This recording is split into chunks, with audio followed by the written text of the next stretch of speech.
So it is Friday the 13th.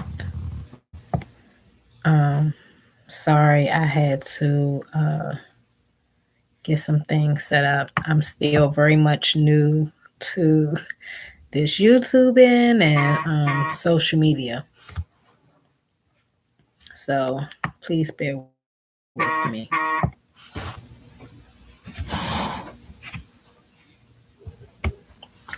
So if you're I don't know if you're able to see the title or not, but it's basically how do you heal a broken child?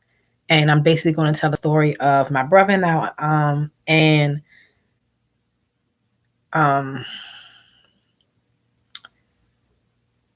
I really don't know how to start. So I'm trying my best, and I wanted to go live because um I just wanted whatever I have to say just to come off with no nothing, just me talking um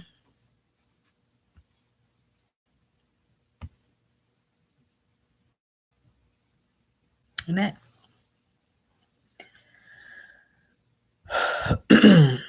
So again, it's how do you heal a broken child? I think the first thing would be let's not go around breaking children, and let's recognize that hurting children in any capacity.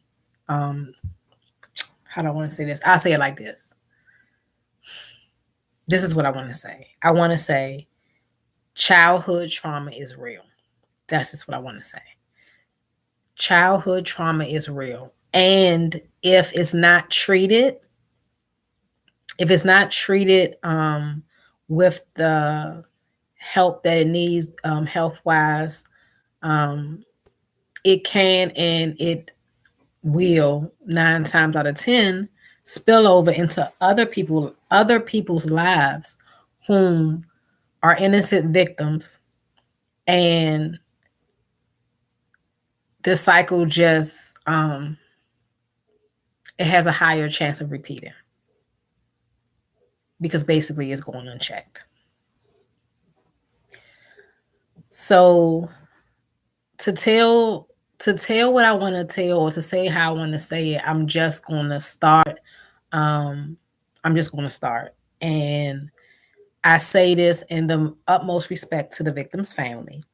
I did not meet this young man, but I did have an opportunity to meet the other people involved. I want to tell you a story of my brother and I when we were young. I want to tell you the story of a brother that I knew. And I want to tell you the story of a brother that I, I guess in a sense had, because after this incident, I don't see how, um, I don't see what can really come from that. So this incident, I believe, happened a few days ago, and the way I was made aware of it, I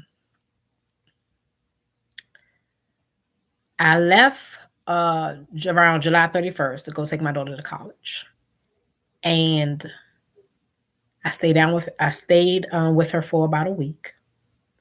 I came home that Friday night, which would have been August 6th, I believe. And Saturday I slept. Um, Sunday I was moving around a little bit, but I was still just sleeping off and on, just laying down because it was a nice trip, nice long trip. And Monday, Monday morning, I got up, and usually I haven't been watching the news lately. I've been kind of staying clear, and I have my YouTube uh, live, and I have my Instagram live, so I'm looking both ways. So excuse me from time to time. So, excuse me. So again, Monday morning I get up, and like I said, usually I'm not watching the news because right now there's just been so much going on. So I try to give myself a mental break from that. So I wasn't really watching the news like that, but something just kept on telling me to turn on the news, turn on the news, turn on the news. So I do. I turn on the news, but I'm not really paying attention to it. I'm just going about my regular day. It's on, but it's kind of just playing in the background, and I'm just getting glimpse of what's being said. Um, please don't mind me right now. I'm still in a processing mode. This is still very much new to me, and I'm still processing. So please bear with me. So um, the news is playing in the background. I'm doing my early morning thing. I'm just glancing at it, not really paying too much attention to it. I hear in the background they're discussing a spike in crimes, and within discussing the spikes in crime, um, I see and hear a young man. He has cornrows, and he was saying something. There was a shooting in his neighborhood, and he was saying how um, it's sad that even in this day of time, kids cannot go outside and play. And I was in agreement with him, of course, and I was still going about my day. And I turn away from the TV, and I hear in the background something about a shooting. And I kind of look back, glance, and turn back away to continue doing whatever it was that had my attention at the time. So within doing that little split glance, I thought I saw my brother's picture on the news, but I thought that those two didn't make sense.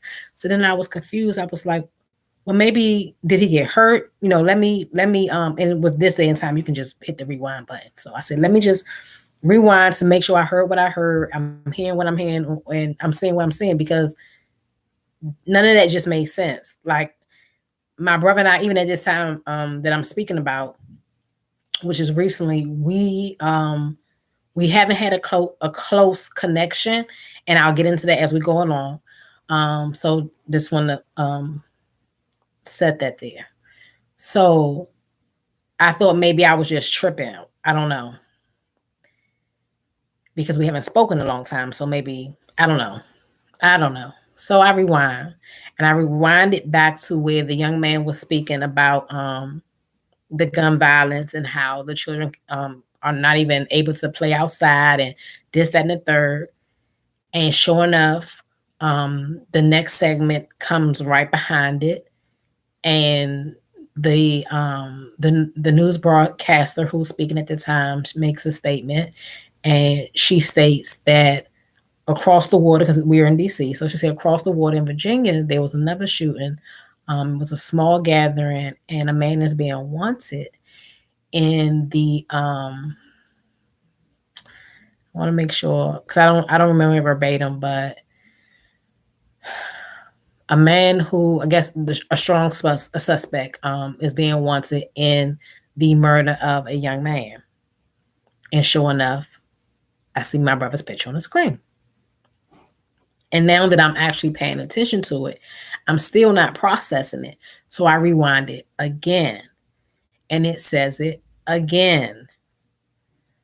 Um, I think even now, as I'm telling this story, it feels like it isn't real, like it shouldn't be real. And I would say that, and it may be messed up to say, but it's a true statement. I'm not surprised that it happened based on the things that I'm going to speak about, but I didn't want to believe that it did happen when it could have been prevented. Excuse me. This didn't have to happen. This didn't have to happen. Um, this shouldn't have happened. So I'm going to discuss, like I said, the brother that I knew, that I grew up with very young. I'm going to discuss the brother that I had, and I'm going to discuss um, how I think we got here. I'm going to discuss how I think we got here. And I'm going to pose a question. And at the end of my video, and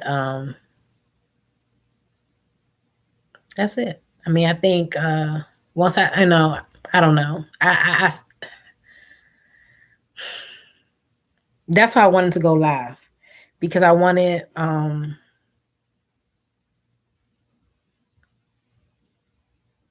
I wanted to show what it looks like.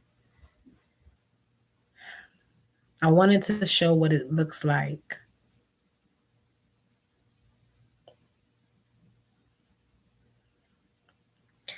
Okay, so I'm gonna get into my brothers and I story and see how did we get to this point? How did we get to this point where my brother is now being flashed across the news and being wanted for murder? How did this happen? Could this have been prevented? Did foster care play a role in this?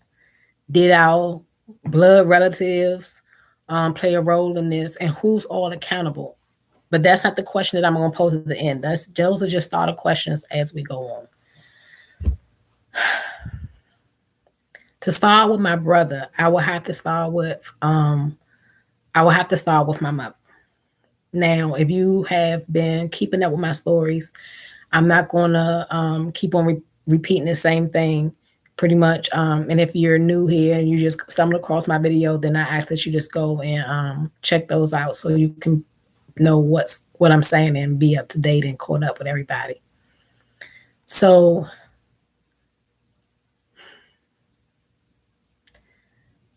my brother was born in 81 and I was born in 83. And I guess my first acknowledgement of being alive and having a brother or whatever the case may be, we were like very, very I remember being very small. Like I guess my first memory is like real small. I don't even remember like faces. It's more like shadows. But then my next memory after that, we lived on Meigs Place Northeast. And I may have been 3 going on 4 because I was like in a Head Start program. I do remember that. It was my first year. And I remember when we lived on Meigs, we had a 1-bedroom. And my brother and I's relationship was like, we just how do I say this? We were curious kids, so we would be nosy. We would always be like, we was always sent to stay in a room because you can't be in grown folks' business. And again, if you check out my videos, that's the way we was raised. We was raised to say yes, ma'am, no, ma'am, yes, sir. Adults is always right. You don't question adults. If you question adults, that's considered disrespectful. And if you're disrespectful, then you was gonna be disciplined. And that was the guideline. So we was always made to be sitting in the room or something like that. And of course, we would always be peeking out the door, being, nosy, listening to adults' conversation. So those are the first memories I do have of my brother. He was just like my partner in crime. We had a 1-bedroom and we had like a enclosed back porch type. And he had a toy fire truck, but it wasn't like it's like more like an ambulance, I guess you would say, because it didn't have all like the ladders and stuff like that, but you knew it was like a rescue vehicle or something like that. And I remember that I wanted it to be mine. And I remember that I wasn't allowed to play with it. And one day I got really mad and I just kicked it and I bust my whole toe open. And blood just started spilling out everywhere. And my brother ran to go get like tissue and stuff to help to put on it to stop the bleeding or whatever and get my mother. And I think that was the first memory that I had where I looked at my brother like, wow, he's like, this is my big brother. My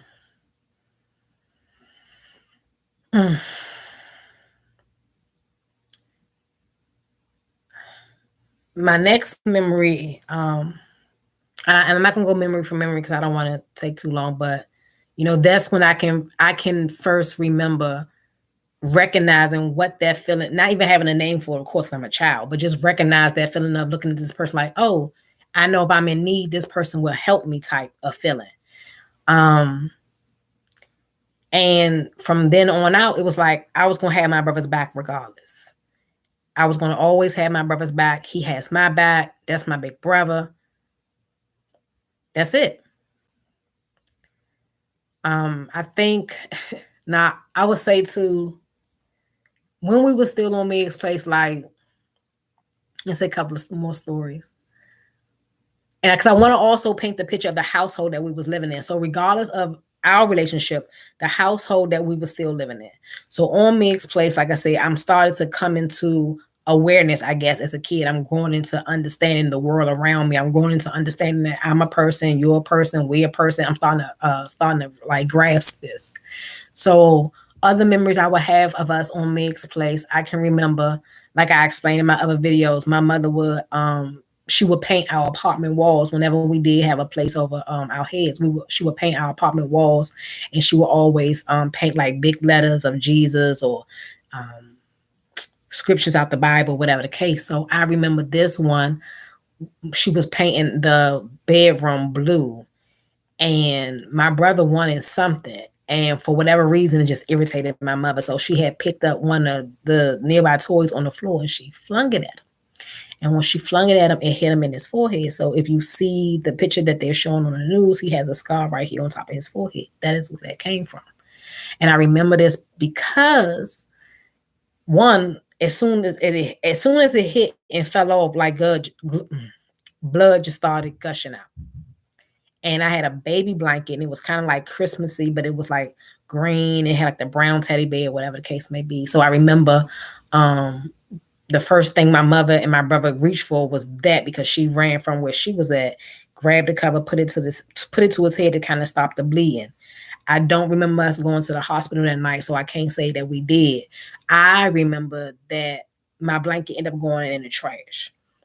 And I was more upset that my blanket went in the trash than I was that his head was bleeding. Of course, as I got older and I would look back on this and process this, it was like, damn, that was real fucked up that you was so in your zone to my mother that your reaction was to fling a heavy ass toy at my brother's face. And it was a rectangle toy. It was one of those toys that, you got different little blocks of activities in one toy. But in those times, like the toys made now is not the toys made then.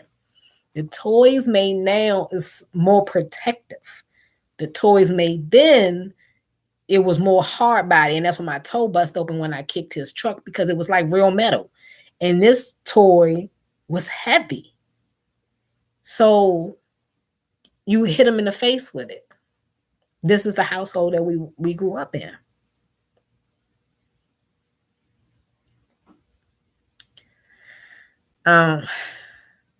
Another memory. I remember my mom for Valentine's Day, and I believe it was my father who got her the cake. It was a Valentine's Day cake shaped in a heart, and it had pink icing, a block icing with no words and stuff, and then around the trim was purple.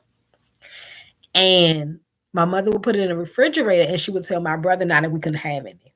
So you got 3 and 4-year-olds, 4 or 5-year-olds who see a cake every day but can't have it. That's okay. So eventually we got tired of being told no. So we would get up in the middle of the night every so often. And this was my brother, because he was like, he had my back. He just didn't he would wake me up.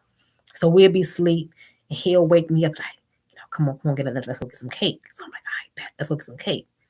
We'd go get some cake. And we did this like 3 nights in a row. And as a little kid, he could have just got up, because when I was asleep, That was it. He could have just got up, got his cake, and called it a day, but he didn't. He woke me up too.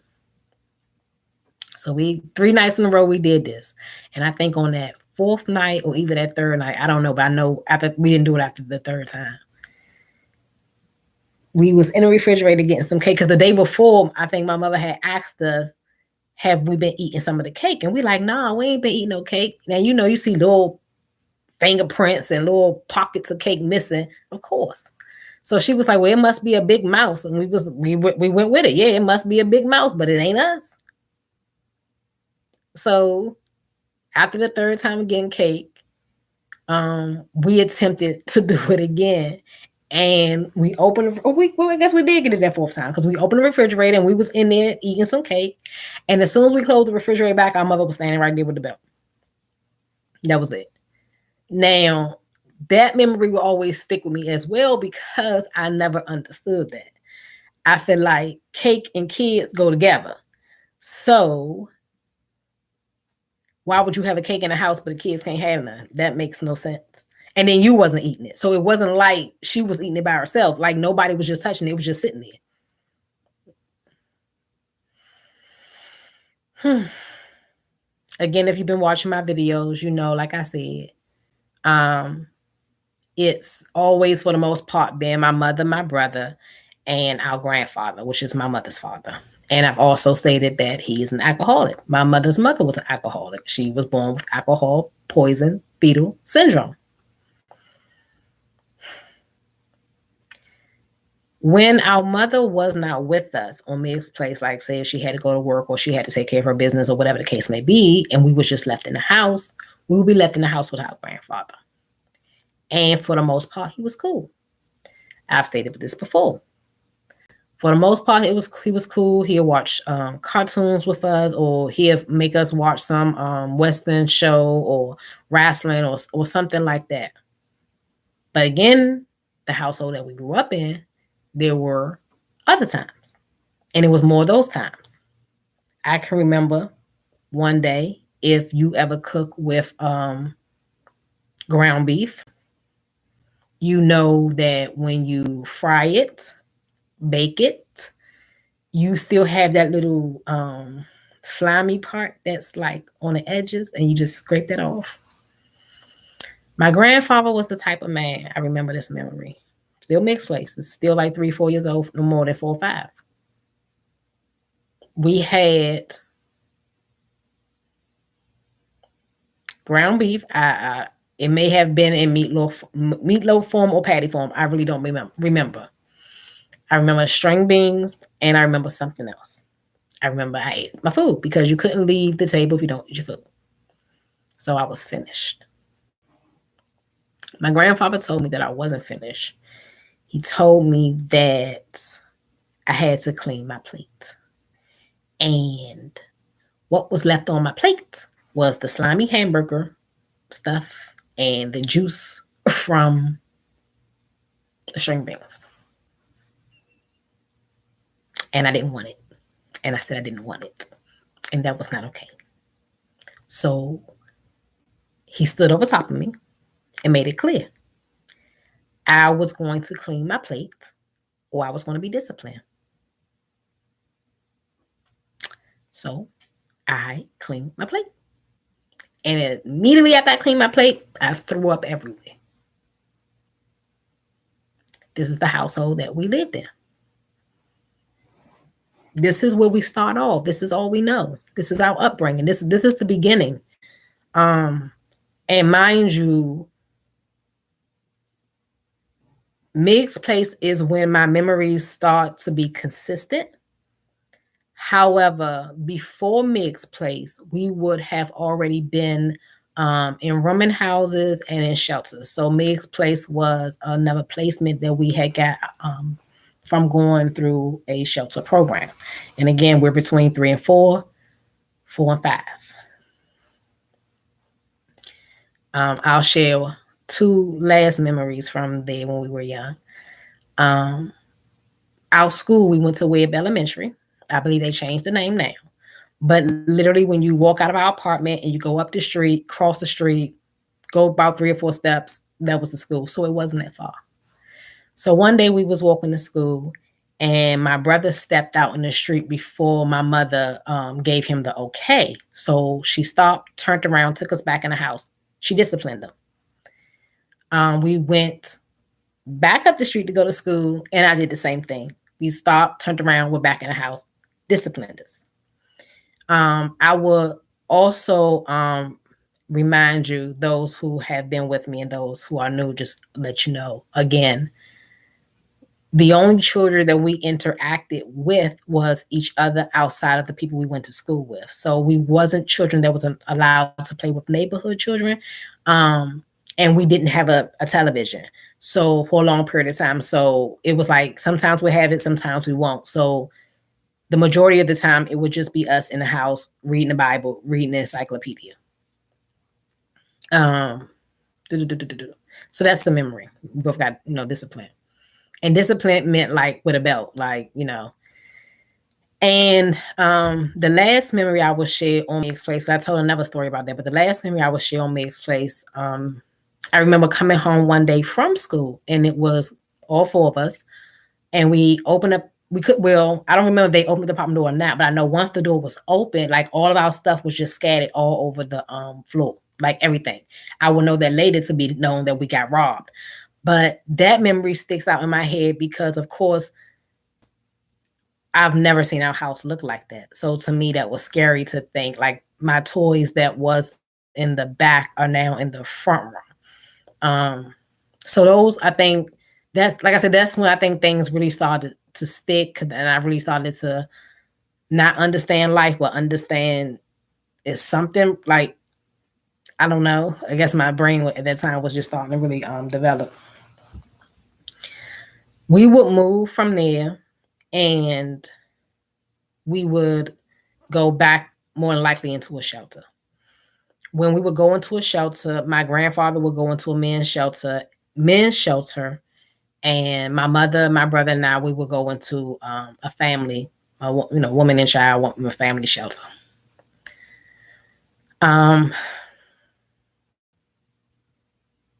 If you've been following me, like I said, we didn't have much. So the majority of the time we would walk wherever we would have to go. The majority of the time we would stand in soup lines because we didn't have food.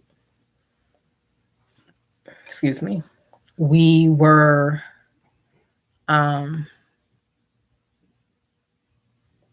always dependent upon other people. And I remember the next memory I'll say about my brother. So I like I said, I'm not sure how I want to say this. I'm just trying to let it come out how it come out. The next memory I would have with my brother, like I said, at this time on Meg's Place, we was 3, 4, 4, 5. So now I'm gonna jump ahead a little bit. I was in 3rd grade, and we stayed on Rosedale Street Northeast. I went to Minor Elementary School, and my teacher's name is Washington.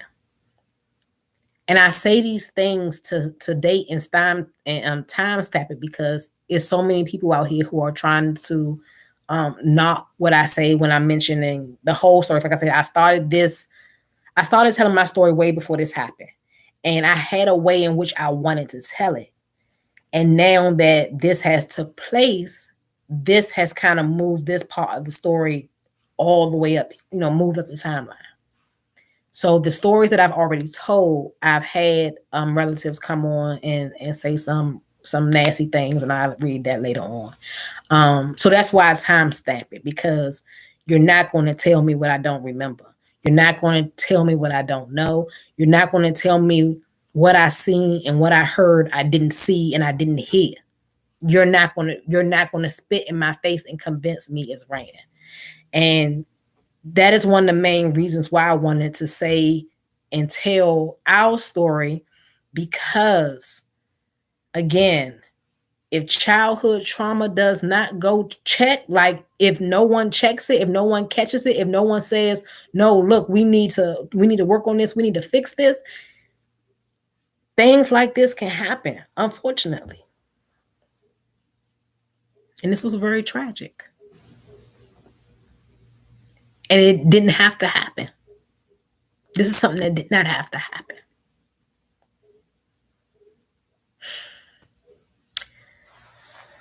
We stayed on Rosedale Street. I went to Minor Elementary School.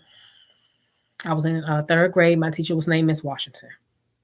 My mother, again, like I told you, I don't know what, because she was never diagnosed. And I know she was born with alcohol fetal poison syndrome, but it was something else that was going on. Because we always knew to have bags packed at the door. We always knew that in a moment's notice you had to get up and you had to go. So there was never, you don't get attached. You don't make friends at school because you probably won't see them in a week. You don't play in your neighborhood because you're not allowed to. You don't get attached to people. You learn it early. You always got to move right. So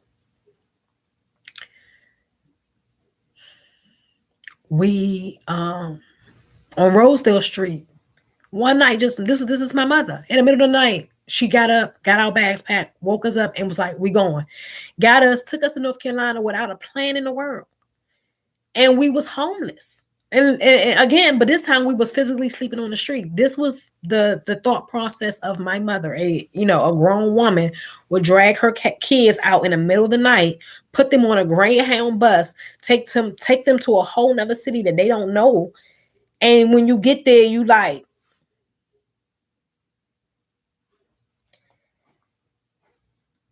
try to see it from a kid's point of view. You're constantly moving around. You have no stability. You don't know from what day to the next if you're going to eat today. Would it be a regular meal, or would it be something just, to hold you over, or would it just be nothing?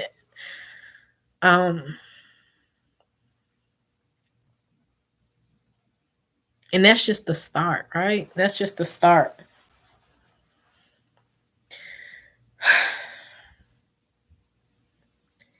I remember, because now we're in North Carolina. I remember there was a time where, and this time I'm about in the 4th grade, and I went to Randolph Elementary School in Asheville, North Carolina. And I remember one time we were so hungry. There was a restaurant that was within walking distance from where we lived. And my brother said, "Come on, we about to go get something to eat." And we went to the restaurant, and it was one of those like buffet style, so everything was just out in the open. But you can make like hamburgers and stuff.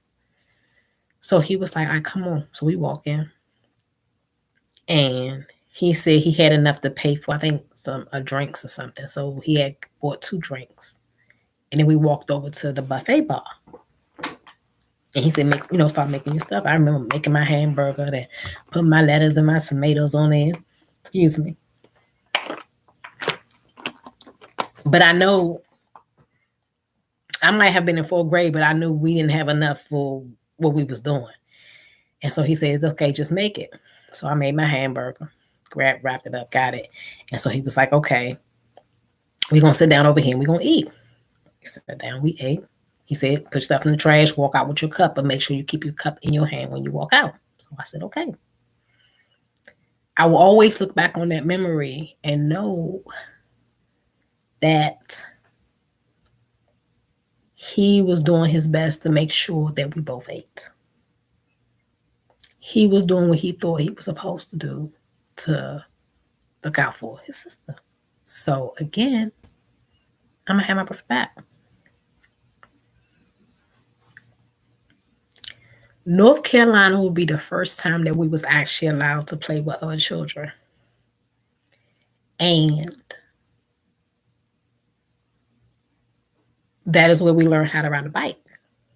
I was in the 4th going to 5th grade, and he was in the 6th grade. And that summer, I think, it wasn't that summer because school had already started. So it was around like fall, but it was still kind of nice outside. And we had a bike. So everybody else in the neighborhood had bikes, but we didn't have bikes. But we had a bike because it was a bike that was thrown away. And the only thing that was wrong with this bike was it didn't have a tire. It was just the rim, and it didn't have brakes. Like, that was literally the only thing that was wrong with the bike, but it worked for us because it did what it needed to do. You can get on it, you can pedal it, and we had a slope where we lived at in our parking lot. It's a townhouse community.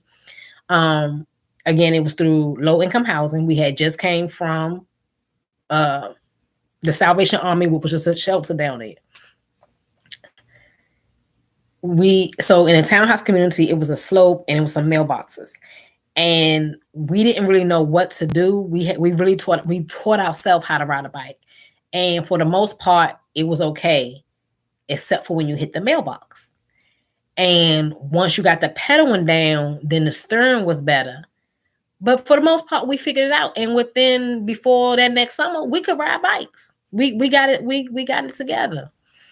Um, I'm somebody who loved the snow. Like I love the snow. I love the snow. I love the snow.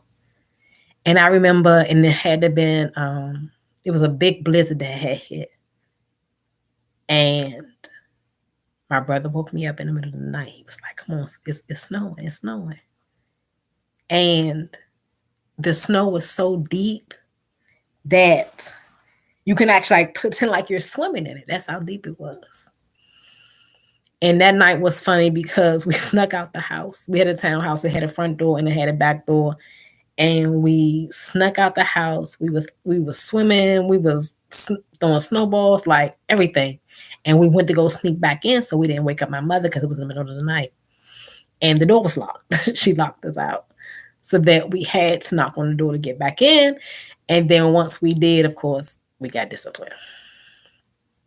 But this is where my mother, for her, I guess, I'm not even gonna say for her, but for us, it was the first taste of interacting with peers our age, like on a consistent basis. So it was like giving a kid a whole thing of sugar. It was like, and we didn't want to go back in the house. We always from that point on wanted to be around other people our age. And this is where we would start to bump heads with the adults in our house at that time. And this is where we would start, I guess, getting the gumph, I guess, if you want to call it, to really question our upbringing and things that we were being taught and things that was going on. So,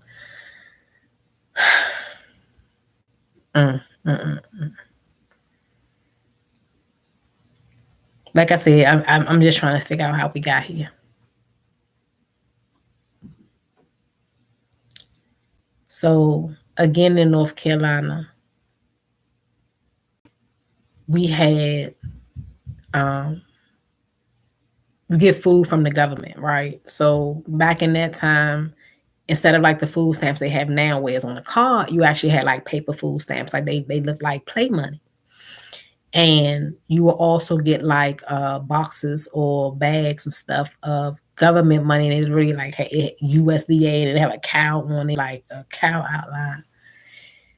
And just to paint you guys a picture of how, I guess deprived would basically be the word, how deprived we were. Um, I preferred the taste of powdered eggs over regular eggs for years. The taste of regular eggs would make me sick.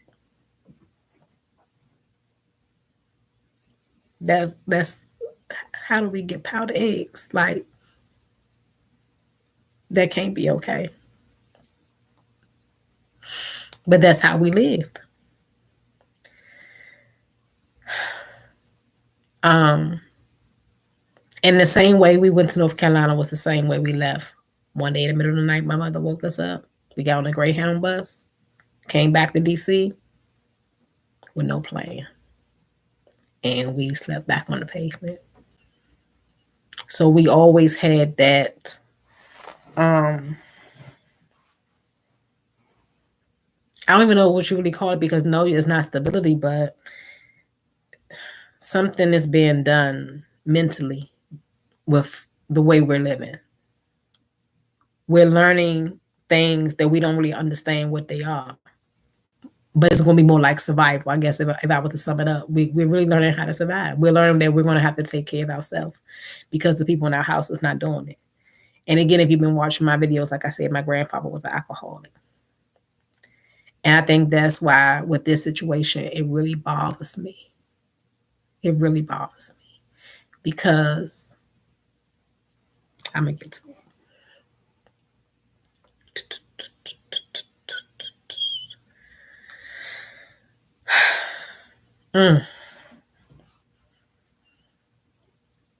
So again, when our grandfather would be around, if we had a place when we wasn't in the shelter, he was watching us. Like I said, for the most part, he was cool. as long as he was like, if he had something to do. So if he was laying down, if we had a television and he was watching television, cool. If he was asleep, cool. You didn't want to be around him when he was drunk. Alcoholism runs so deep on my mother's side of the family. So deep. And one of the relatives who left a comment asked how me speaking about trauma, or I'm not going to say, well, because it is trauma, even though they won't say trauma. She asks why bring up something that another relative went through. What does it have to do with my story? And that's the point I'm making. So this is for her, Julie. When things happen to people when they're young and it's not checked, it spills on over. So during the time that we're going through this, when you have family who can step in and intervene, because again, no one has to do anything. No one is responsible for anybody else, right? But if people are going to choose to step in, why not step in to actually give nurture, to give support? Instead, you have people who step in to bring more hurt and bring more harm because of the things that they have went through. And so when I look and I've been trying to process this story, I'm just trying to figure out, how did we get here? How do we get here to where you are being sought after, my brother, you being sought after for murder? And I don't know if they caught you yet or not. So now I'm talking directly to him because I don't know. Still been a couple of days.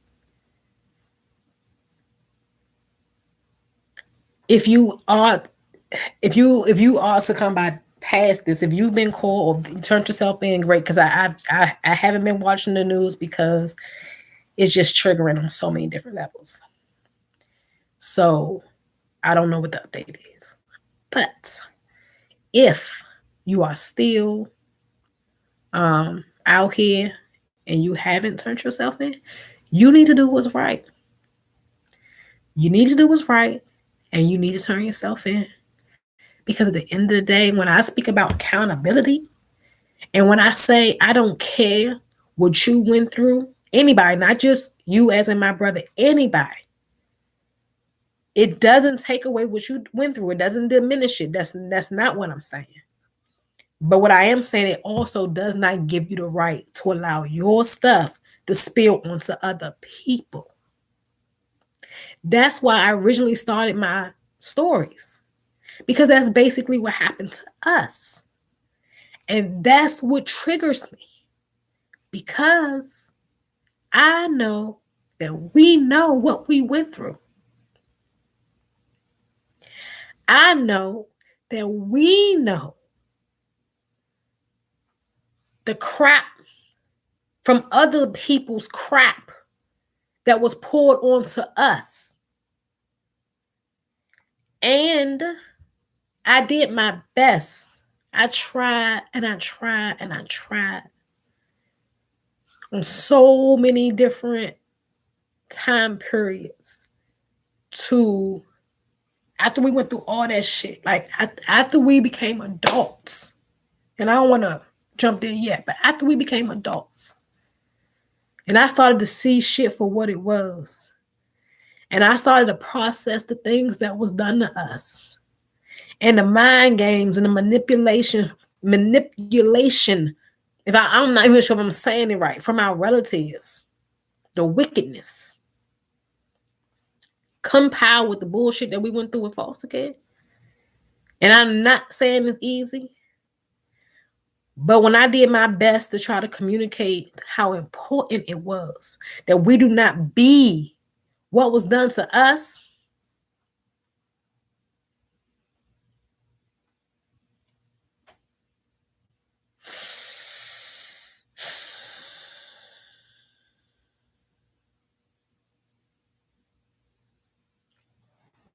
I just don't see how I wasn't heard.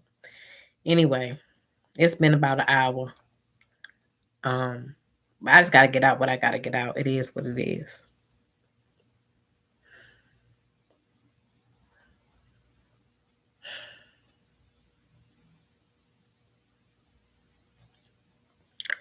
We came from an abusive household. We came from manipulation. So now we getting to the point of we getting older and we're going to getting ready to go into the foster care system. Okay. As we getting ready to go into this system, and again, this is when I come for the family. This is the type of people that we around. So I want to make it clear. You have children who already been in and out of shelters. You have children who have already slept on the pavement.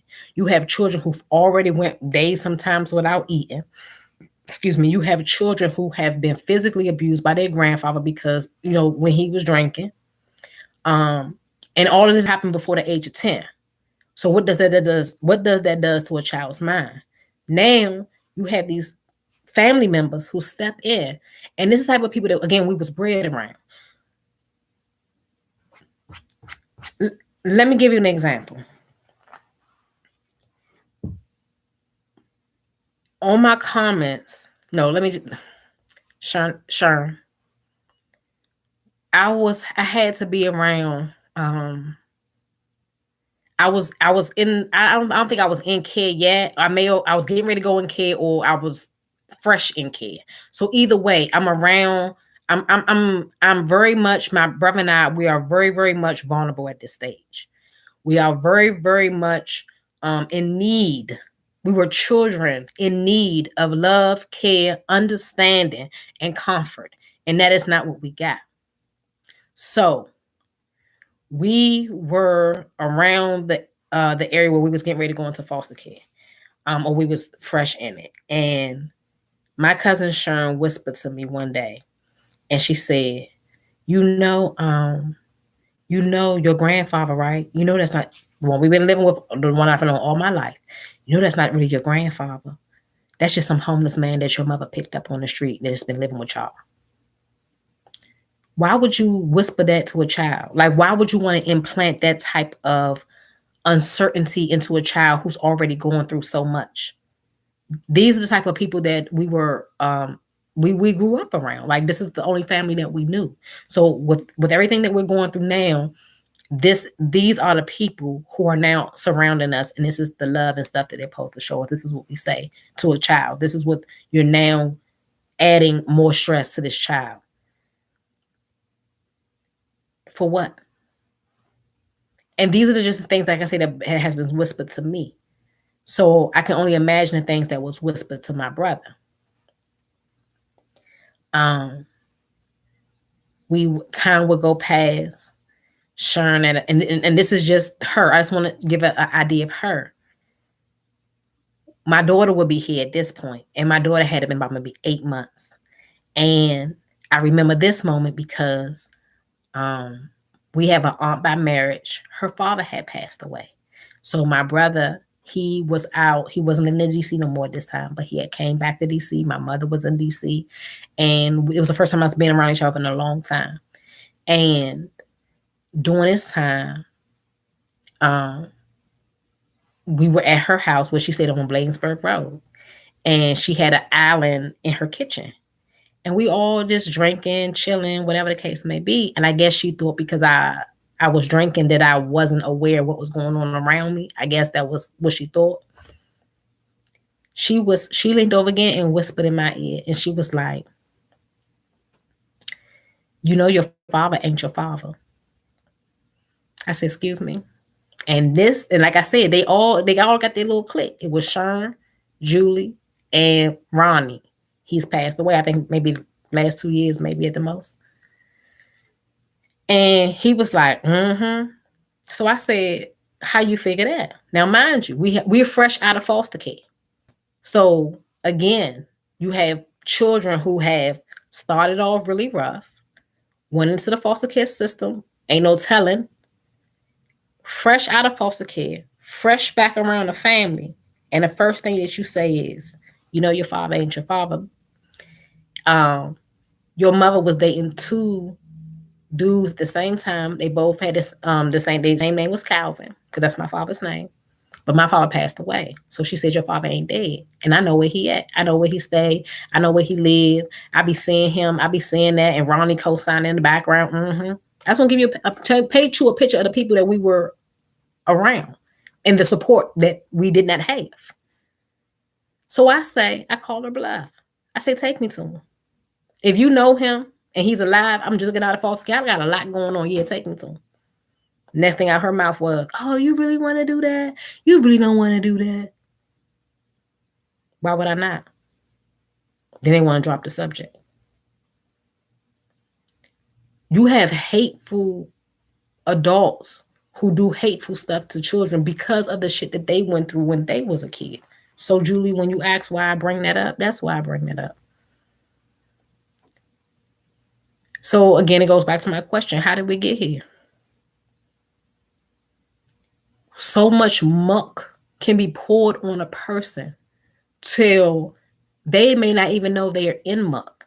And if they do know they're in muck and they attempt to remove it, that don't mean it's going to be an easy feat. And if all you know, if all that's been ever poured into you is hate and pain, what breeds that? So I say, I look back at my brother's conception. And I remember one day, like I said, I'm jumping around here because it's a lot. This was in 2016, and this was the last time I would ever see my mother. My mother would do pop-ups. So in 2016, my mother popped up at my house. And she was telling me that her husband at the time was not feeling well, something, his legs was messed up. I don't know, something. But I wanted to have the conversation with her and hold her accountable for her lack of mothering, to the fact that we had to be raised in the foster care system and the things that we had to endure. And I told her at that time, I believed that my brother needed to know whom his father is, because we had his name, but we never, knew him or anything like that. We knew stories of him. And I told my mother at that time, I said, you need to tell my brother who his father is, or where he's at, or a relative or something. And the way she would explain the conception to me, and I might be sharing too much, but I don't think at this point it matters, because I think this is something that needs to be shared. So this also adds to my last video when I said I'm aware of 3 other people that has been hurt in Sharon's house. Not saying she did it, but who has been hurt in her surroundings. So I go, this one I can take. So I said, asked my mother, and I said, tell me, because the only stories that she would tell about my brother's father was that he was very mean. And she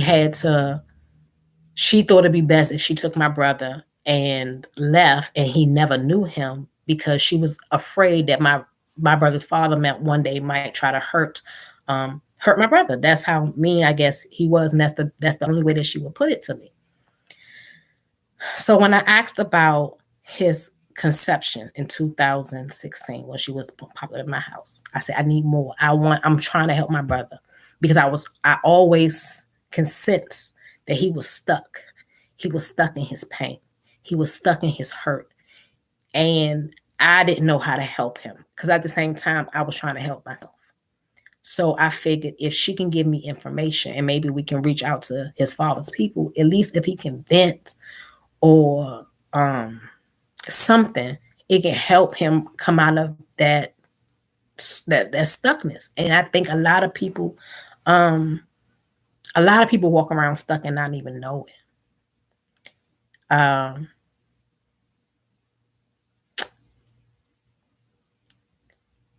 So she looked at, she said, Tiana, I'm gonna tell you about it. I said, okay. And these are her words. During this time, I don't know whose house it was, but she was staying with Geraldine. She was staying with her older sister. She was staying with Sharon, and Ronnie was there. And they had a friend that used to come over. This how much love and care they had for my mother.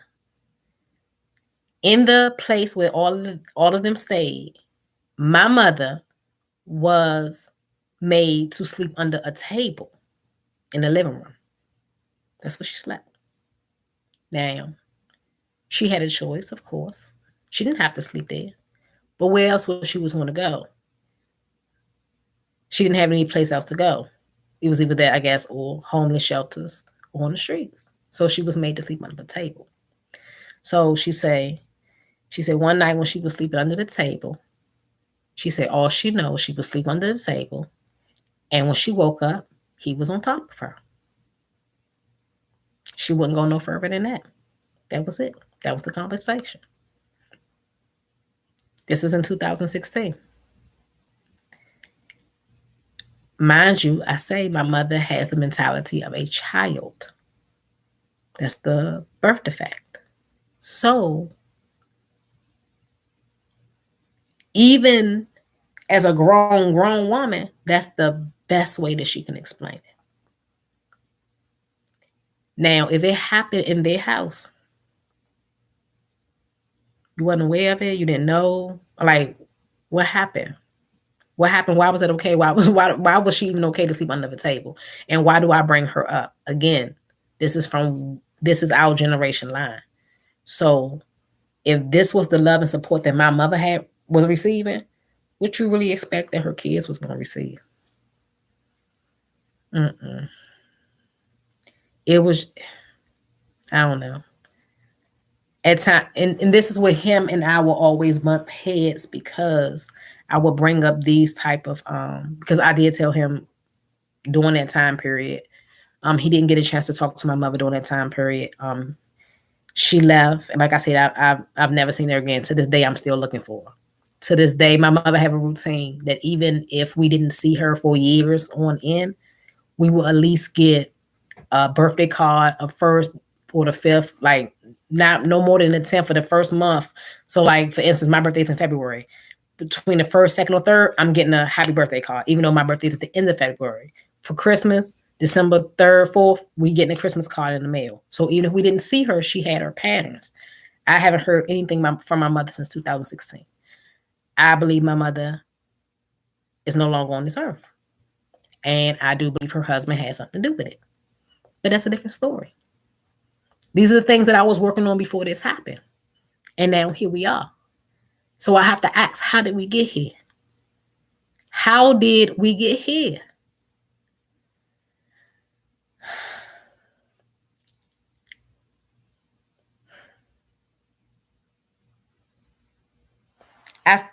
I feel like had my mother had the support from a family that actually loved and support her, it would have given her the strength she needed to love and support on her kids.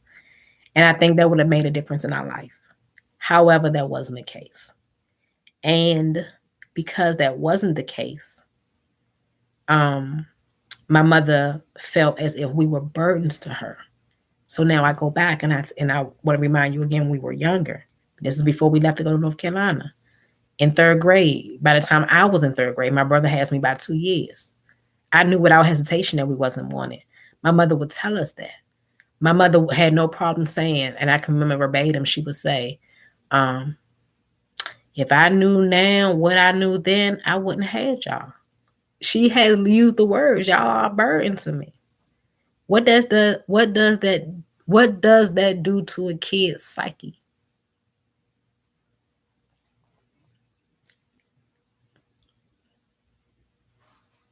I you know, and I'm not, again, I don't say this to give a pass. I don't say this to give excuses for what was done. I say this because again, if childhood trauma is not checked, it festers, it sits. And even when you think that you got it under control, you don't. And it's going to show itself, it's going to come out in some way, shape, form, or fashion. So out of everything that we went through, my brother, I mean, we was drinking. And let's be clear, like we were drinking because alcoholism runs so rampant in the family. I can remember when I was in 6th grade. 6th grade, I was drinking. Now, like I told you, mind you, we was kids that was locked up in the house. So when we got to explore and be with our other peers around 4th grade and it wasn't no pulling us back, we came back to DC when I was in 5th grade going to 6th grade. So that's a short window. That's a real short window to now being in middle school and not just sipping, like I was drinking. We were, and I don't know if it was my mother's guilt, but I can remember being allowed, like no one checked me. I never asked if it was okay, but I can remember coming home, walking up the steps, and I would sit on the steps, so I wouldn't knock on the top part of the door like you would regularly knock when you knock on the door, but I would sit on the bottom of the steps and I would tap the door. That was the signal for her to unlock the door, go in a room so I can come in the house because I'm drunk, like drunk. And I can remember being so drunk that I would get up like I got to throw up, and I would go and put my head over the toilet and fall asleep. And my mother would have to come get me out because my head is in the toilet bowl. I'm in middle school. How was this okay? We were already drinking then. And this is before foster care.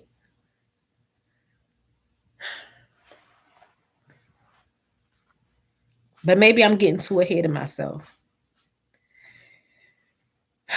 When I found out what happened and I started to process what happened, and I rationalized that, and it's hard for me to say, but it's the truth.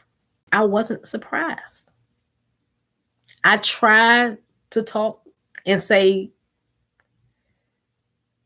if things don't get checked, things can get bad. Nobody wanted to listen to me. Nobody wanted to listen to me.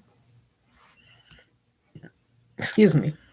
Instead, I was seen as the bad guy.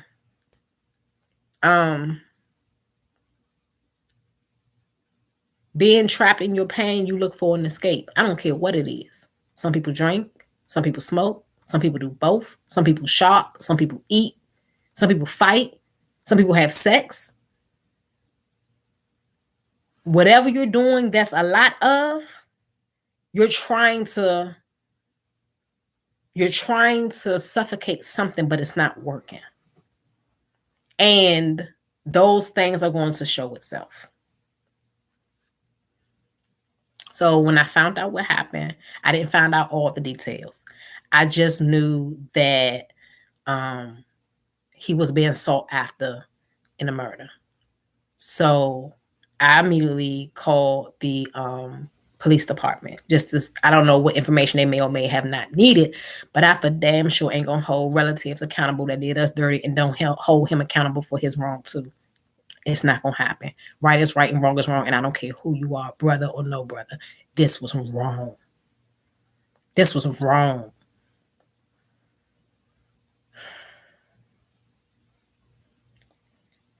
Again, I'm jumping around because it's a lot. I'm still processing the situation. Maybe this is part of my therapy, just talking. My mother, she may not have been able to provide a lot of things, but one thing that she gave us was God. And he knows that. And I'm not here to preach to nobody. I ain't here to tell you nothing. That ain't my place. All I can say is that at the end of the day, if you got God, nothing's going to be perfect. Absolutely not. But you have faith. You have something that reminds you when, no matter how bad it get, there's just certain things I'm not going to do. I am all for self-defense. And I say this because that's before I say what the more information that I received to say what happened, but not knowing, I'm trying to rationalize. So I'm telling myself, okay, if it's self-defense, I can understand. But if it's not self-defense, if your life is not in immediate danger, you have no right to take a life of someone else. You don't. That's not your place. Walk away. Nobody should get you that angry where you can't walk away.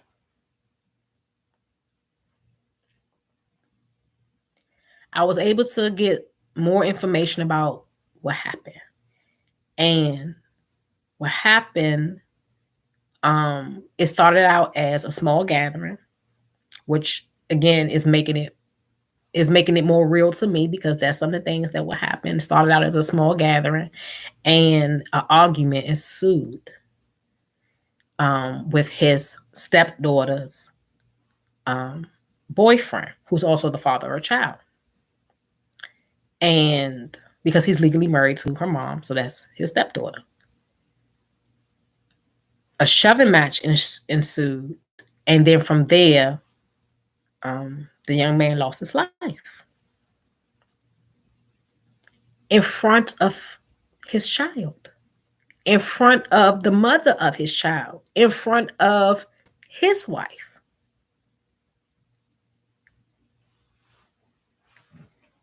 The way my brain is set up, if I have that much negative energy towards somebody, or I feel like somebody got that much negative energy towards me, where it feel like it gotta go to that, then I don't need to be around them.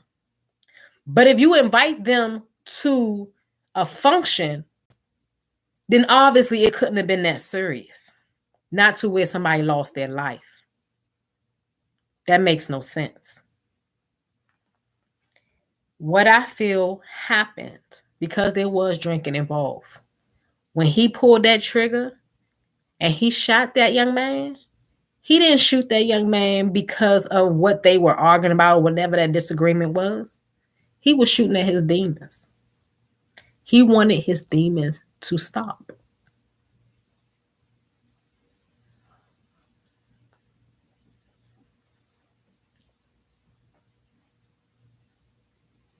And in that moment, this person represented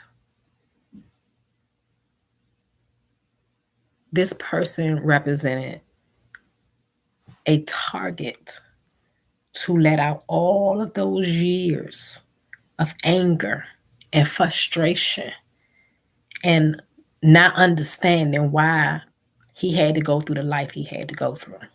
That is my opinion. When I say this could have been prevented, it could have been prevented. My brother left DC, and I want to say maybe 2002, maybe. My brother wouldn't come back to DC until about 2014. When we both was in the foster care system, like I explained on my other videos, we were separated day one. We were not in the same facilities as each other, but we were both in the foster care system.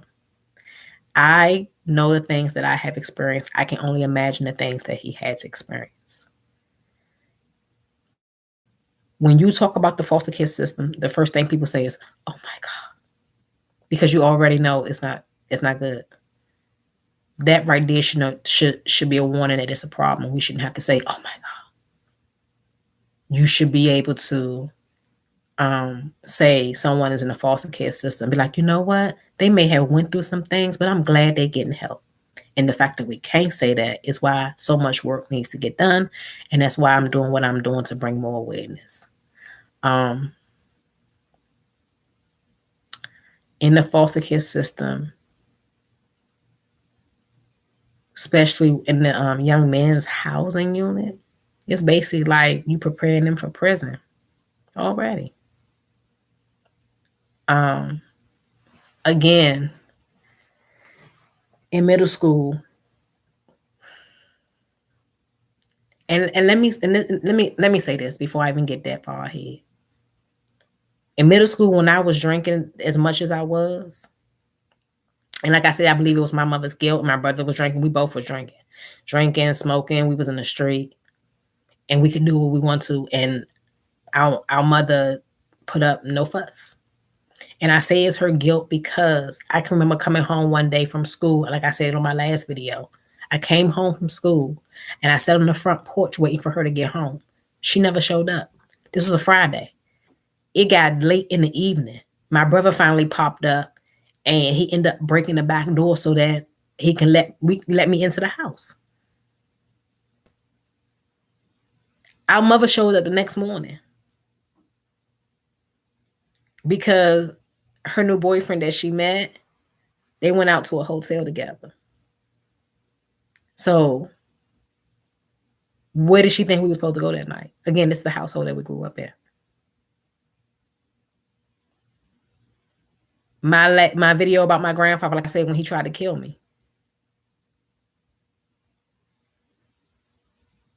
The only difference between the story when my grandfather tried to kill me and this one is that when my grandfather pulled out that gun, he also put it back.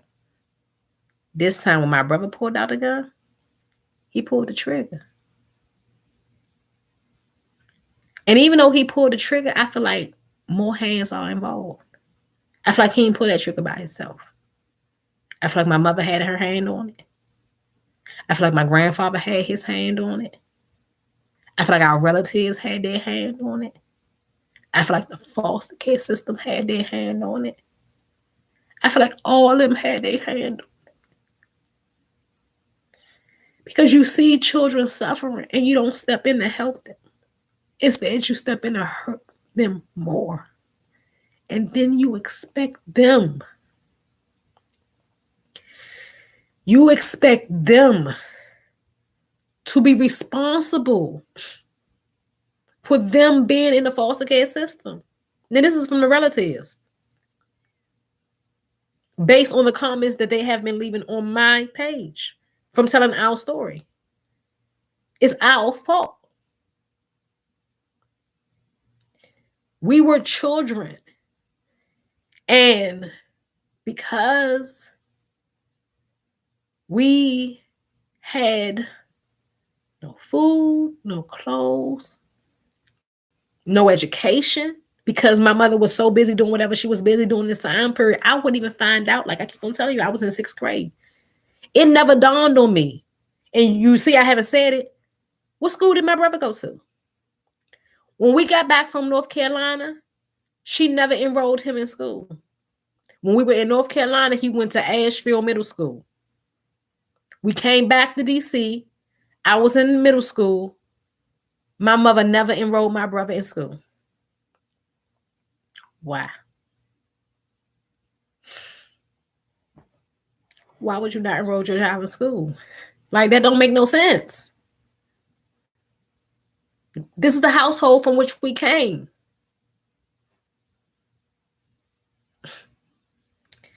You try to rationalize this. You try to make it make sense, because otherwise it feels like you're telling a story of make-believe. Like this stuff couldn't have happened. You know, I can't remember the first beating my grandfather gave me, but I can remember the last, because that's when his hands was around my neck and he was choking the life out of me and banging my head into the floor. I can remember the last. I can remember his anger. And I can always remember telling my brother, you don't want to be angry, because we deserve to be happy. And I'm not saying this because, I just was one of the ones who went through the foster care system and I just turned out okay. Oh, absolutely not.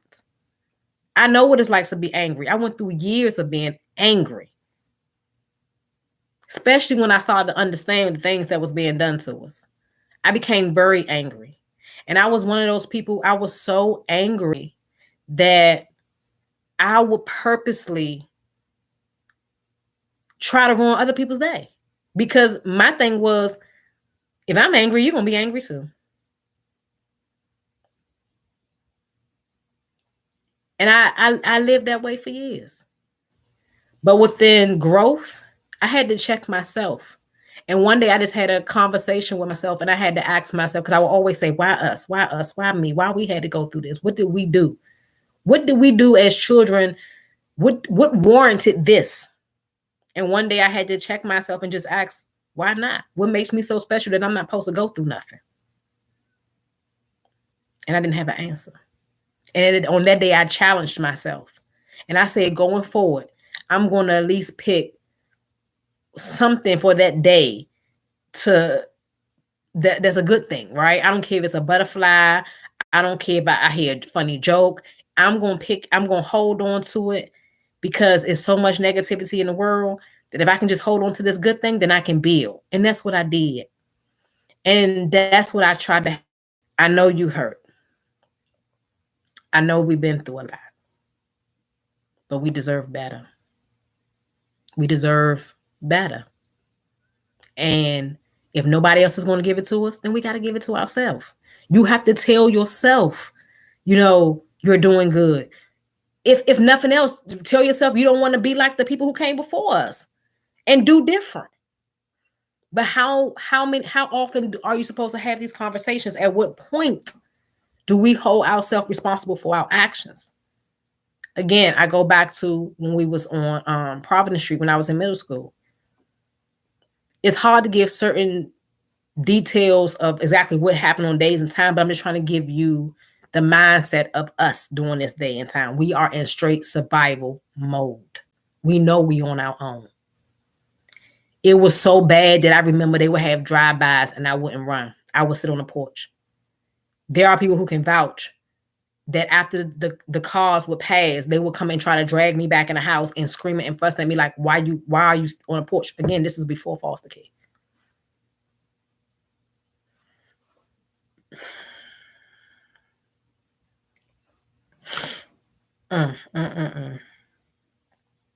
This is before foster care.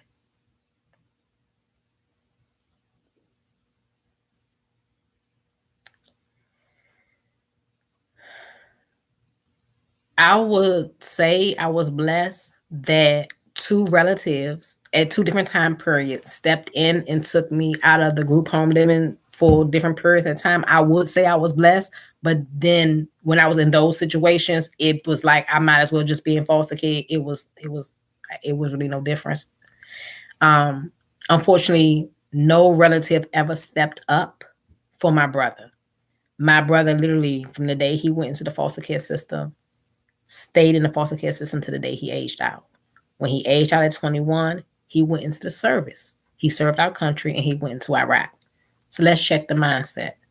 You got a young man starting off at birth with no stability. He learns that survival is first. And he has to learn how to survive on his own at a young age. From there, he goes into the foster care system. Ain't no telling the things that he may have went through. From there, he goes into the military and he serves our country and he goes and he fights in Iraq. On his path, not one time was he snatched to say, maybe we should get this person a mental evaluation. Maybe we should make sure this person has the health services that they need. You cannot tell me that he was able to go from 0 to here and no one seen the trauma because he wore it. He wore it on his face.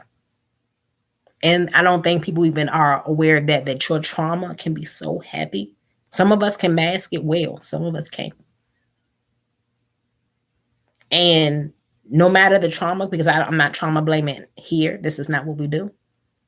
I want trauma to be recognized and respected. It's real. And it deserves the attention that it needs.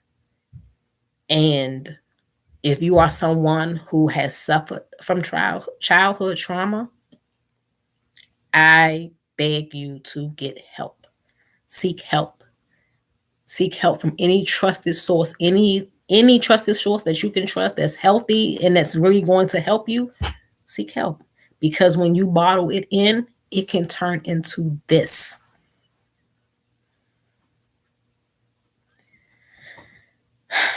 At the end of this video, I'm also, once I upload it and stuff, I'm also going to leave a link. The family does not know that I have the information. It's strictly their information to help with I believe it's the funeral services and to help with the college fund for the baby. And the baby, I don't think he was even 3 yet. I don't think he was even 3. I don't ever want to be able to wrap my head around even thinking it's okay or even try to understand how Nothing, like nothing stopped you, talking to my brother, from pulling that trigger. And I go with worst case scenarios. Let's go with the worst case scenario, because even a worst case scenario don't make it okay. Worst case scenario, he said something disrespectful to your wife. Worst case scenario, he said something disrespectful to your stepdaughter. Who gives a shit? That don't give you the right to take nobody's life. It don't give you the right to take nobody's life. You left this baby out here without their father. You basically put this young baby, who's going to be a young man soon, in the same predicament that we were put in. You don't do that. If I've learned nothing else throughout these years, be better than what came before you. That's why no one gets a pass. No one gets a pass. You don't get no pass with me. And I understand that people say, he was drinking and he wouldn't have done it had he been sober. And I get that 100%. But whose fault is it if you know you have a problem with alcohol and you still pick up and you drink? This is not the first time we had this conversation. When my brother returned back to DC, 2013, 14, he came to visit me. He came to visit me for a weekend. And then he said that, he think he just going to stay up here. That's my brother. Like I said, when we was younger, he looked out for me. I'm going to look out for him. I got your back. Was I nervous about it? Yes, because, again, we don't know each other. Once we went to the foster care system, he went his way and I went mine. We grown people now. You didn't move out of state, been out of state for a couple of years. Now you come back. When you left to go out of state, my daughter was some months. When you came back, my daughter was 10. We don't know each other. But you my brother. I'm going to look out for you. So he stayed with us. And this is when I started seeing the warning signs. He started to drink. And I ain't had no problem with him drinking. I'm drinking. But I have a problem when you don't know how to control that monster inside you. So we would start arguing over stuff that don't make no sense. And it was starting to trigger me. Because now I'm at a point where I'm trying to work on myself. I'm trying to better myself. So I've isolated myself from people. I've been, I don't want to argue. I don't want to fuss. I don't want to fight. I don't want to do none of that. I just want to be happy. And now you're in my space and we arguing and I'm not understanding why. I remember one day we got into this real bad argument for no reason. I had a glass table like this thick. And I just remember setting a glass down just as calmly. But when I did that, the whole thing shattered. I had a chunk of glass stuck in my foot that I didn't even feel. And I probably should have got stitches for, but I didn't. And I'm like, okay, if I've been calm and I've been working on myself and I've been at peace, the only difference now is that you're here. And I'm not here to throw my brother under the bus in no means. But what I am going to do is I'm going to speak truth. I'm going to speak truth. Period. That's it. And it was upsetting me because, again, it's not the first time that I had to talk to him about his drinking. But before he moved back, when he did live out of state, he would call me. He would call me, the person that he was living with at the time. They would get into it back and forth, whatever the case may be, drinking. I would get on the phone with both of them. She can vouch for it. And I would basically be like a mother to both of them. I would tell him, and I've told him then, and this had to have been like 2004, 2005, 2006. And I would tell him, because this woman had kids. And that was always my biggest thing. Don't be like what was done to us. So as a man, you're entering a woman's house who has children. Do not enter that woman's house to disrupt or disturb.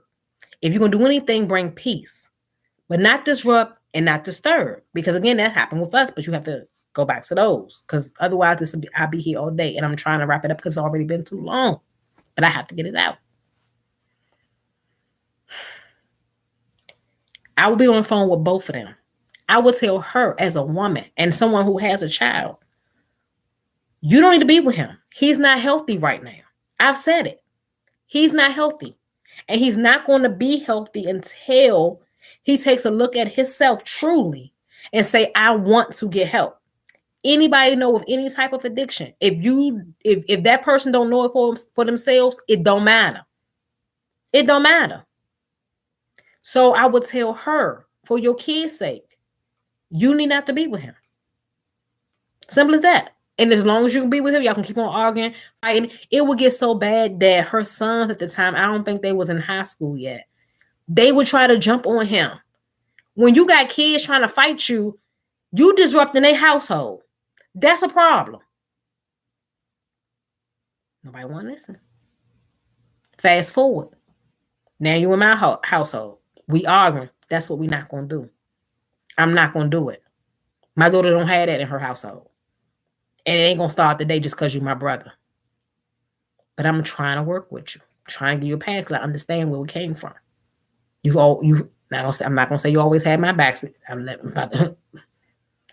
There were times when we were younger when you had my back. And those were the times that I hold on to. So I'm going to have your back.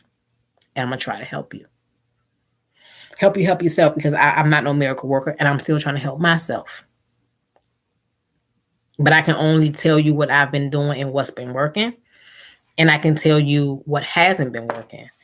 The only thing that you have to do is be willing to try. And if you're not even willing to try, then it don't matter. Okay. Fast forward. We in the house. So I said, let me give you another chance. Trying to talk to you. We can't be arguing. We can't be fussing. It ain't that serious. But I'm starting to see certain things that make me uneasy. So it was a time where, okay, I had a car. I was the only person that was driving. So when I'm at work and my daughter at school, I said, go ahead, get the car. You just sit in the house. Again, we were struggling. I didn't have full-time employment consistency. I was like temping. So it's a struggle. I didn't have that much. So it'd be times when my car is like on not even a quarter tank. It's that lower sign right there before the E. And he would say, can I take the car out tonight? Excuse me. And I would say, I don't have that much gas. So he'd say, cool, I'm gonna go out. I'm gonna put some gas in it. Okay. I lived on 1st Street Southwest. He was going up by Rhode Island Avenue, if you're familiar in DC. In the morning, I would get up. Sure enough, I would have gas in my car. But it would be the same amount that he left in. Now, I know damn well you go from Southwest by Eastover to Rhode Island, you're going to use more than the quarter tank. Then, when I come back, it might get in the next morning, it's the exact amount. You ain't put no more, no less. So I look at somebody's character. And that shows me that you're somebody still operating in their hurt and their pain, because you're still operating into that, what can I get from the situation, versus as let's work together to help and better ourselves. So this is where we were starting to bump heads. So, excuse me, I've been talking too much. My mouth getting dry. But so now we have started to bump heads. That was one of the incidents that was starting to bother me. The incident that really triggered me into where I felt like we need to separate was one night I had came home from work, and for whatever reason, I didn't even have a car. Whatever, I walked up, and when I walked up, I can tell that he was highly intoxicated, and he was on the front porch. It was late night, and me and my daughter, we walked up. I brought her in the room with me because it just made me real uncomfortable. I went back out and to kind of check on him to see how he was, to fill him out. Basically, I wanted to kind of temperature check him.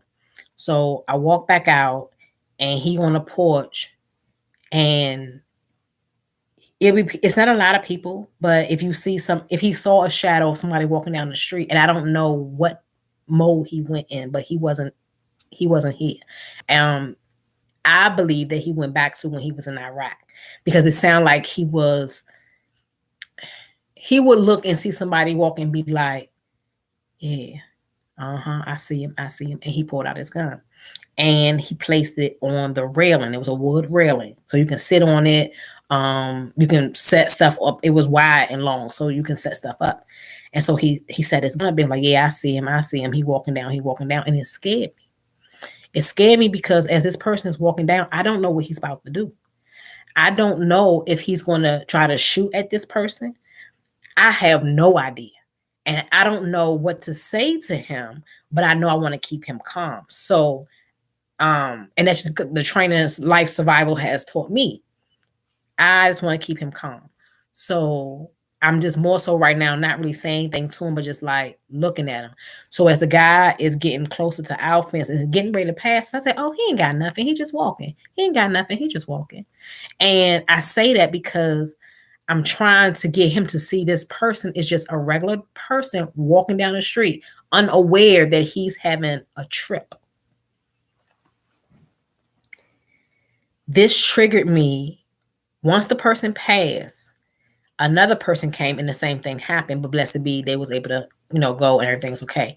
This triggered me because, again, it reminded me of what my granddad did to me.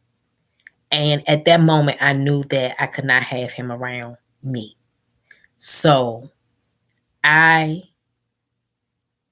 decided I need to start trying to figure out a way of how to remove him from me because he can't be around my child like that. I don't want to be around him when he's drunk. I knew that for myself.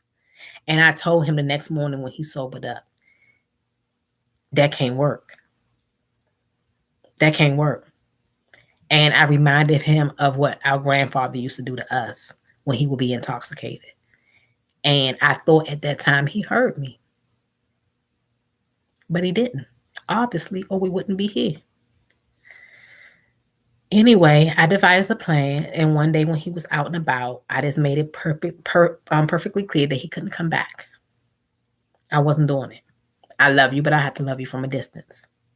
And he would go and let people know that, oh, I'm somebody, I'm just bored, I'm just trying to get my way, and whatever he needed to say, that's what he did, and that's what was done.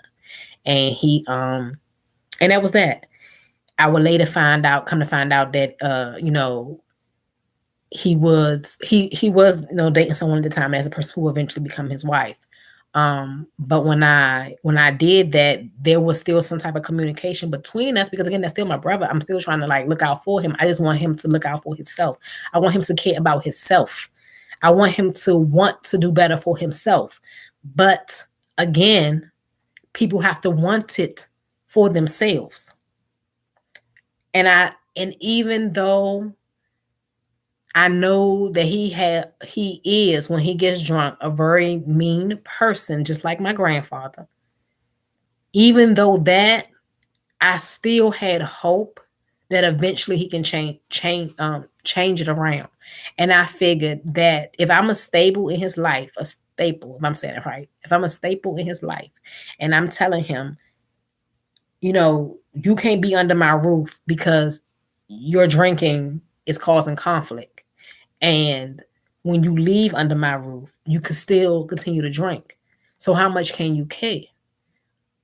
So he and his now wife, they move in, I guess, together. I'm not really sure, but eventually later on they get married, they move in together, whatever the case may be. Time will go on, and that's why, again, I say, who's to blame in this situation? I put no blame on the family. However, there was a time that, again, I had to confront my brother and his drinking. And I was checked in a way, speak, by his wife. And I don't think that she was checking me in a way or call herself checking me in a way to be nasty and aggressive. That wasn't it. It was more so she was trying to tell me how you're supposed to love someone through their pain. And not understanding, for whatever reason, I don't have to explain how many times I tried my best to talk to my brother about getting help for his alcoholism. I can't explain how many times I tried to speak positive vibes to my brother. I can't explain how many times I've been on the phone, in person, whatever the case may be. I can't explain how many times or in the middle of the night when he called me out the blue because he in the streets doing God knows what, or minding his business. This particular time he was minding his business and somebody was shooting at him. And I was able to get to him in the middle of the night, just off the call when he was in DC, and get him to safety. I can't explain how many times I've been up 2, 3 o'clock in the morning on a call, trying to talk to him about, our life is not our life for no reason. We have a purpose to do better, to teach people how to be better. You take what was done to you and you try to make it better for the next generation. That's all I ever tried to preach. And again, not saying I had it down pat. I'm saying because these are the steps that I decided to take for myself because I knew I wanted better and I knew it wasn't easy.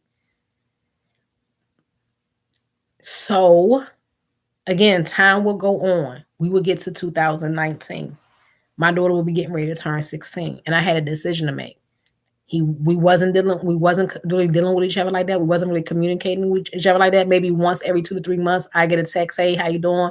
I text back, "Hey," and I really didn't want to. At that point, I really didn't want to text anymore because I could still see the drinking was going on. And again, I'm not knocking. I've had my own issues with alcoholism. I'll be the first to tell you. It run deep. Like I said before, middle school, I was drinking hard liquor, not beer, liquor. My granddaddy's favorite drink was Wild Irish Rose. We come from a long line of alcoholics. So I'm not throwing him under the bus when I say that. But I'm saying I know how hard it is to, one, admit you have a problem, and two, to do something about it. But you have to want to. And I just wanted him to want to. So 2019, my daughter getting ready to turn 16. And it's leading up to it, I have a massive headache. I mean, massive. We talking about July, August. Because in my heart of hearts, I don't want him there. And I don't want him there not to be mean. I don't want him there because I don't trust him when he's drinking. And I have other kids that I have to be responsible for. I don't want to have to tell my brother, "You can't come to my daughter's 16."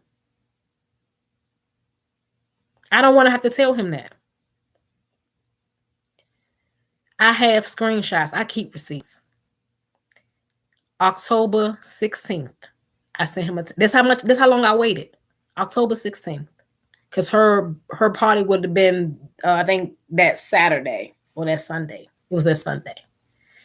October 16th, I text him, and I text him a long text. And I explained to him that I do love him and I do want the best for him. I explained to him that at this moment, I don't trust him when he drinks. I explained to him this because an incident had just happened in September where drinking was involved and words were exchanged and things got bad. So if this just happened in September and here we are in October, I can't have you around my child. I can't have you around her friends. I am not taking a chance with inviting you and you drink and we don't know what may happen with that. So although I love you, you are not invited to her sweet 16.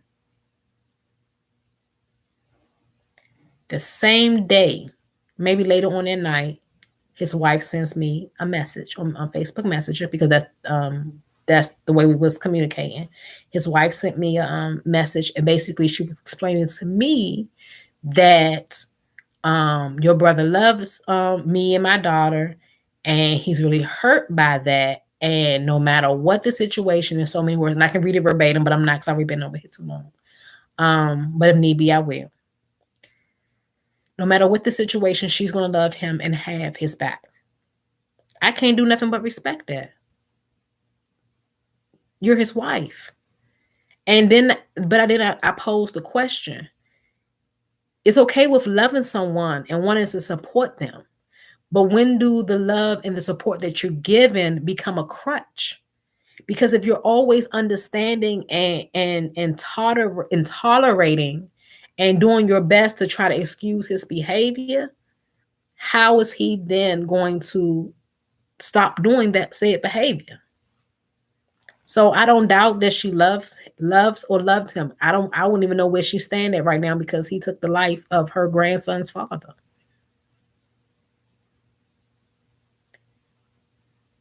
I feel she has to be in her own way, like in her own mindset trying to process this. Because how can she look at her daughter knowing, you know, her bringing this man into their life is the cause of her grandson not having a father? It pains me to know that the things that we went through in our life as children was so toxic and so trauma filled that it spilled over into their family in such a tragic way. It pains me to know that. It pains me to know again that so many people had the opportunity to step in and help and nobody did. If they stepped in, it was to bring more hurt, but not help. At any time, just giving the child a hug, just giving them a genuine hug. You ain't even got to say, I understand, it's going to get better. Just a quiet hug would have been helpful. We didn't even get that. And when I say we was in foster care, again, no adoption. That wasn't it. And you know how some kids like go home on the weekend or go home on the holidays? No. Monday through Sunday, we were in a group home separately.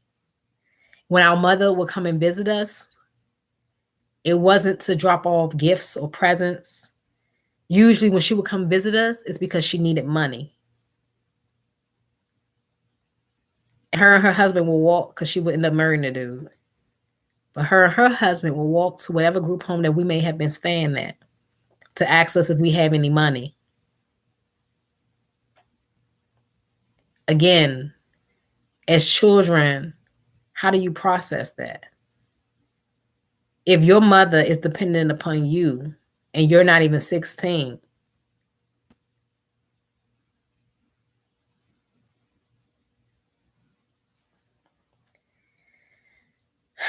and even being in that type of situation, being a male in this society, males are not allowed to express their emotions. Again, I say I have no idea what he may have went through on a day-to-day basis, but I know what the hell I went through. And I know his wasn't no better. Could have been a lot worse. Could have been the same. But if a damn sure wasn't no better. How and when did he have the opportunity to express his hurt and his pain? He has to keep that bottled up. Because that's the way society has programmed the males. You have to keep that bottled up. So you drink it away. So, again, not to get off topic, she sent me that message on it, and I really think it was out of the kindness of her heart. However, and I didn't respond. I just left it alone because it wasn't I don't think it was my place to respond. I think that I heard her and I respect where she was coming from. But I just think that sometimes tough love is the best love. It's only but so much that you can try to tell somebody. Sometimes removing yourself from them speaks louder. And did that play into it? Not making him accountable, always knowing that he had somebody to lean on. That's why I said this didn't have to happen. It didn't have to happen. This could have been prevented. And I think I'm still in some state of shock or something, because even when I close my eyes and his picture flashes in my mind across that screen, I just, like I'm doing now, I just shake my head because I don't want to believe. I don't want to believe that he allowed himself, even in his drunken state, to pull the trigger and take this young man's life in front of his kid. I don't want to believe that. But when I go online, it's there. When I hear the certain things that led up to it, it sounds just about right. Just the right temperature for this type of situation to occur. Sounds just about right. But then I go to the question again, how did we get here? Who's responsible? Who's responsible? Yes, he's responsible. Oh, absolutely. But is he responsible by himself? Did he get here by himself?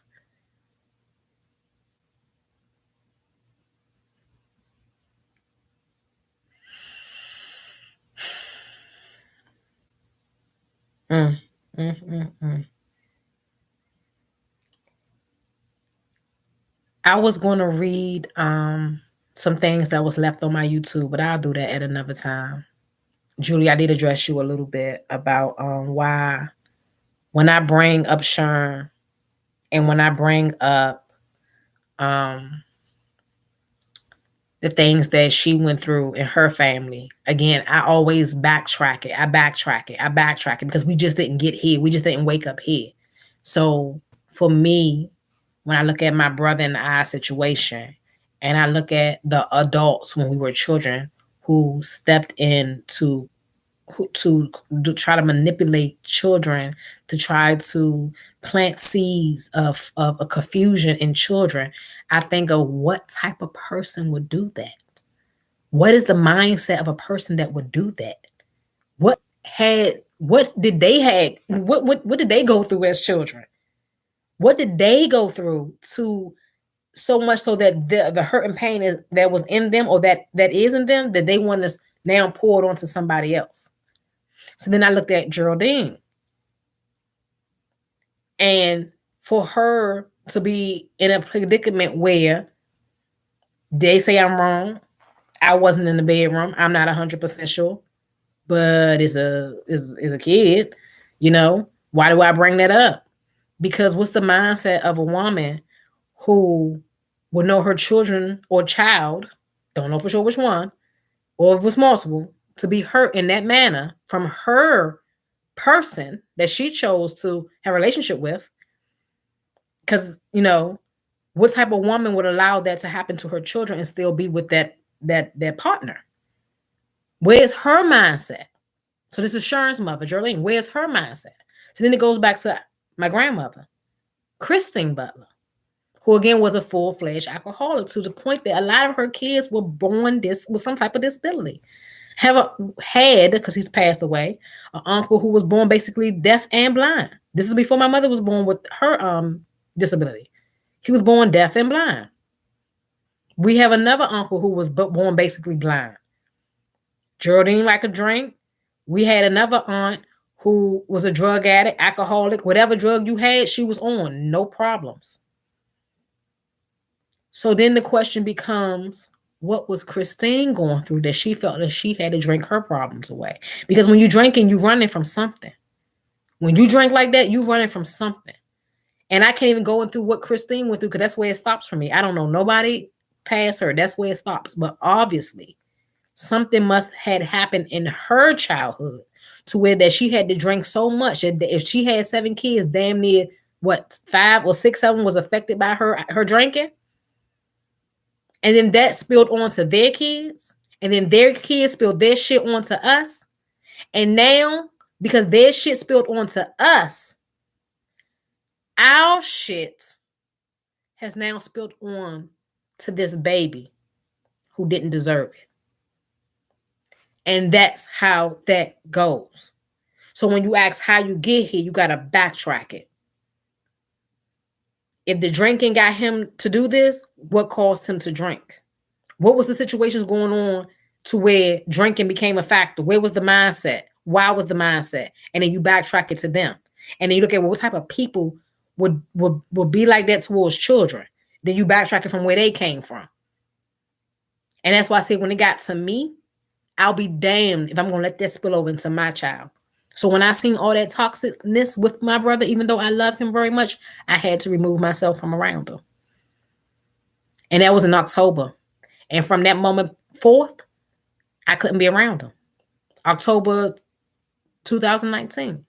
The next time I would see him is when our grandfather passed away, and that was for a short moment. Other than that, I didn't see him, and I didn't want to be around him. There were times that they invited me to their house for a small gathering. When you drunk, you drunk. So it was times they invited me to their house for a small gathering, and I would never go because I never felt comfortable. I never felt comfortable. And I was always afraid something like this was going to happen because I felt as though it will be a time where he would get so drunk and that anger and that rage was going to show itself. And it wasn't, and then it going to be nothing to stop it. Nothing. And so that's why I say when I go worst case scenario, I don't care what the situation was. If you ain't like him for whatever reason, talking about the child's father, it don't matter. If nothing else, the fact that that baby was right there, that should have stopped you. And it didn't. It didn't. And I don't have no words for that. I'm going to save both of these. I've been on here for far too long. For those who stayed on with me through the long haul, I thank you for listening. I don't wish this on nobody. And I truly apologize to the family who lost their son, who lost their father, who lost their brother, grandson. He was 23. He was a baby. He didn't deserve it. That baby don't deserve it.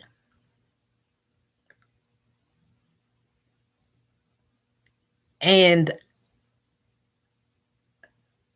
I am, all I can do is close my eyes and see that baby. Because I did have the opportunity to meet the baby before. All I can do is close my eyes and know, and it hurts to know that when that baby comes to understanding, to the age of understanding, they have to understand what happened and why their father was took from them. It's ain't nothing you can do to, it's nothing you can do or say. It's nothing you can do or say that's going to heal that wound. I know, and we know, my brother and I know what that feels like. So to inflict that on somebody else, I turn yourself in. That was wrong. Turn yourself in. And I, on behalf of my family, am so sorry. I am so sorry. I am so sorry that our lives spilled over onto your lives. And I am so sorry that he wasn't able to start his healing process before this tragedy. Again, I'll leave a link in the on my YouTube with the GoFundMe for the family. Again, they don't know I'm posting it. I don't mean to post it in no disrespect. I just think whoever sees this, if you have anything that you can contribute to help them, then I ask that you please do. And I'm sorry this happened. I'm sorry this happened.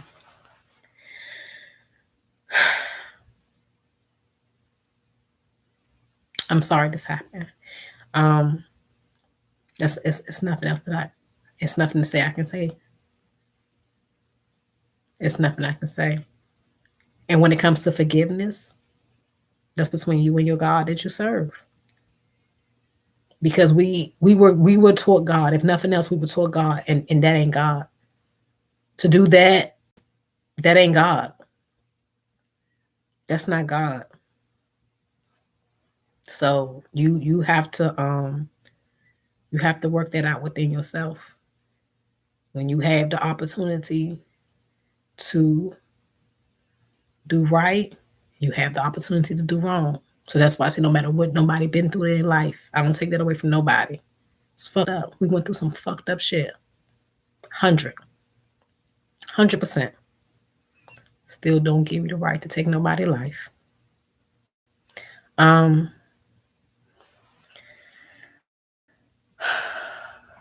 think so. All my batteries and stuff is getting ready to die. So if I don't need to shut up, my electronics is telling me to shut up. I'm still just, I guess, trying to process this because I don't want it to be true. I promise you. I want this to be not true, but it is. And Right is right, wrong is wrong. This was wrong. Um, I just don't. I can't wrap my head around how nothing stopped you. I try to. I wasn't there, but I try to see it from, I guess, from his perspective, and seeing like nothing said don't do this. Nothing. So nobody get a pass with me. No matter what you went through. After a certain age, you are responsible for yourself and your actions. And if you set out to hurt people, if you set out to allow whatever shit that you went through in your life to roll over to innocent people, you are responsible for that. So I said I was gonna pose a question at the end of this. And I guess I might have asked it, but my question is who how how many people should wear this? Should it be strictly him?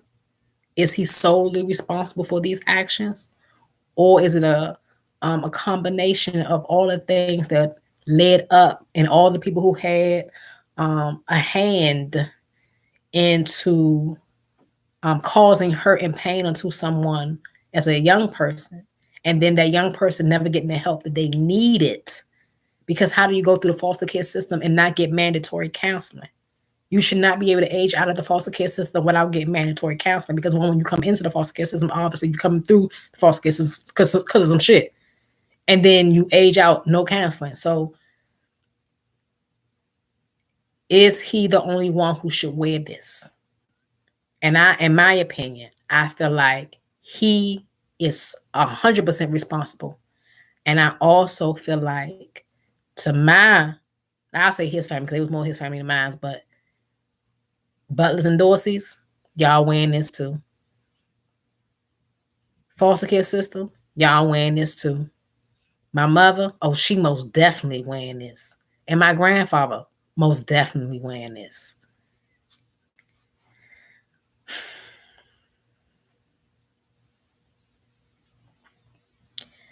I I'll come back later and do the other stuff that's been posted on my YouTube. Like I say, this is something that I'm still trying to process and digest, and I'm not gonna hold y'all too much longer.